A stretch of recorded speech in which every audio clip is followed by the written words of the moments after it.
যারা কীর্তন শোনার জন্য এই জায়গায় উপস্থিত হয়েছেন আজকে, সবার আগে আমি একটা কথাই আপনাদেরকে বলবো, সেটা হলো ভগবান যে 4 যুগে তিনি 10 বার এসে গিয়েছেন, 9 বার এসেছেন, আর একবার আসবেন। সত্য যুগে 5 বার এসেছেন, মৎস্য কুর্ম বরাহ নৃসিংহ বামন। ত্রেতা যুগে 2 বার রাম পরশুরাম। দাপর যুগে 1 বার কৃষ্ণ। কলিযুগে বুদ্ধ অবতার হয়েছেন, আরেকবার হবেন। শ্রীমদ ভাগবত নাকি বলেছে উড়িষ্যার সম্বলপুরে অনন্ত ব্রাহ্মণের ঘরে কল্কি অবতার। হরি বল হরি বল।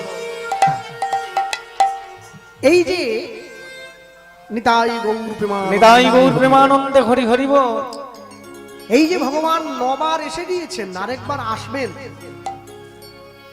এই 9 বারে কিন্তু ভগবান সকলের প্রিয় হতে পারেননি, সবার কাছে ভালো হননি। এমনকি আরেকবার যে আসবেন সেখানেও সবার কাছে ভালো হবেন না। আমার গুরুদেব বলতেন, বলে জানো কৃষ্ণ যিনি সর্বজগতের মালিক, 14 ভুবনের মালিক যিনি, তিনি নিজে তার প্রজাদের কাছে ভালো হতে পারেননি।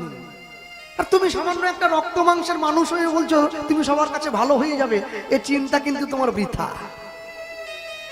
একজন গায়ক বা একজন গায়িকা সবার কাছে ভালো হতে পারে না। কোনো মানুষ তাকে ভালো বলে, কেউ তাকে খারাপ বলে। কেন? মানুষ যেটা চায় সেই চাওয়ার সঙ্গে যার কাছ থেকে চায় তার চাওয়ার যদি এক মিল হয়ে যায় তবেই তার ভালো লাগে। আর সেই চাওয়াটা যদি তার এক মিলের না হয় তাহলে ভালো লাগবে না। যদি গৌরাঙ্গ নহিত কিমেনে হইত কেমনে ধরিতাম দে,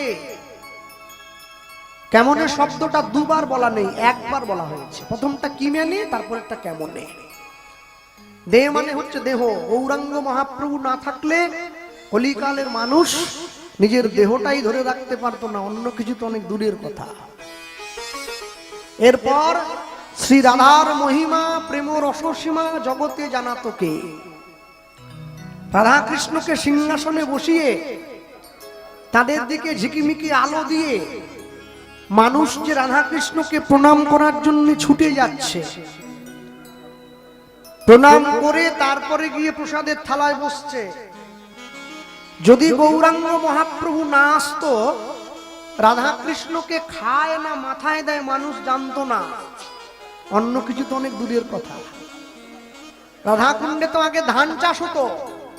মহাপ্রভু রূপ সনাতনকে পাঠিয়ে বৃন্দাবন উদ্ধার করেছেন, জঙ্গল হয়ে গিয়েছিল, মানুষ জানে না যে বৃন্দাবন বলে একটা জায়গা আছে। আজ থেকে 537 বছর পূর্বে কলিকালের মাটিতে শ্রীকৃষ্ণ চৈতন্য মহাপ্রভুর শুভ আবির্ভাব। মানুষের দরজায় দাঁড়িয়ে মানুষের সাজে মানুষের বেশে ভগবান গিয়ে দাঁড়ালেন মানুষের সামনে। আজকে যেমন তার কথা শোনার জন্য ভক্তদের ভিড় হয়েছে, যেদিন তার জন্ম হয়েছিল নবদ্বীপের মাটিতে সেদিন তাকে দেখার জন্য মানুষের ভিড় হয়েছিল। মানুষ ছুটে গেছে তার কাছে, প্রভু আমরা তোমার কাছে ছুটে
যদি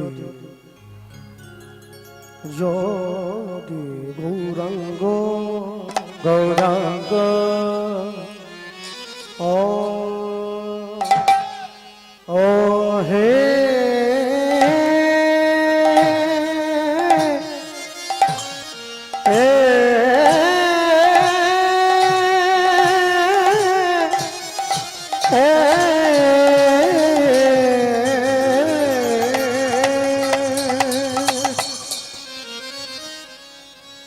অনহিত যদি নহিত যদি এই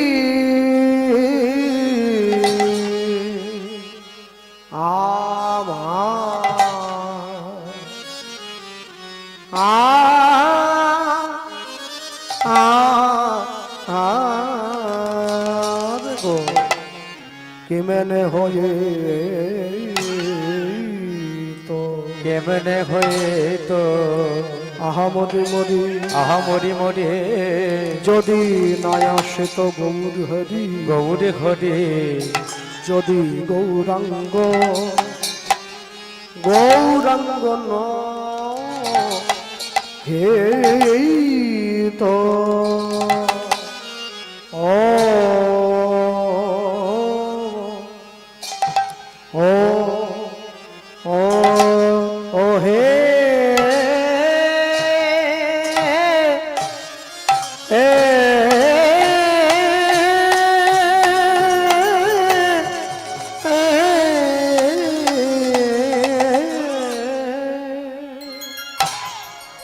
দেখো দেখো রাধার মহিমা রাধার মহিমা আ আ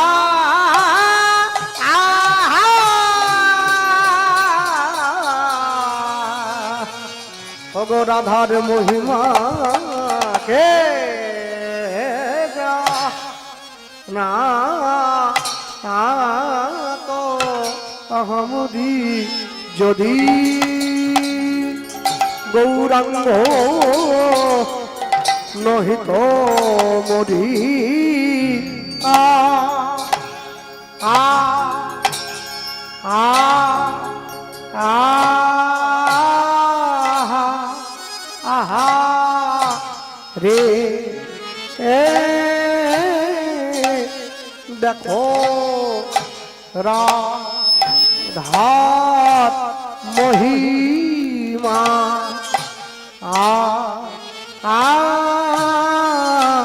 রাধার মহিমা কে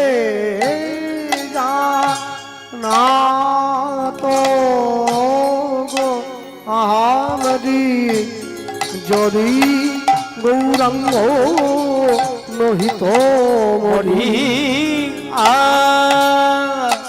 হা আহায়া আহারে এ যদি রাধার মহিমা রাধার মহিমাকে জানা তো আহামরি গৌরাঙ্গ নহিত মরি আ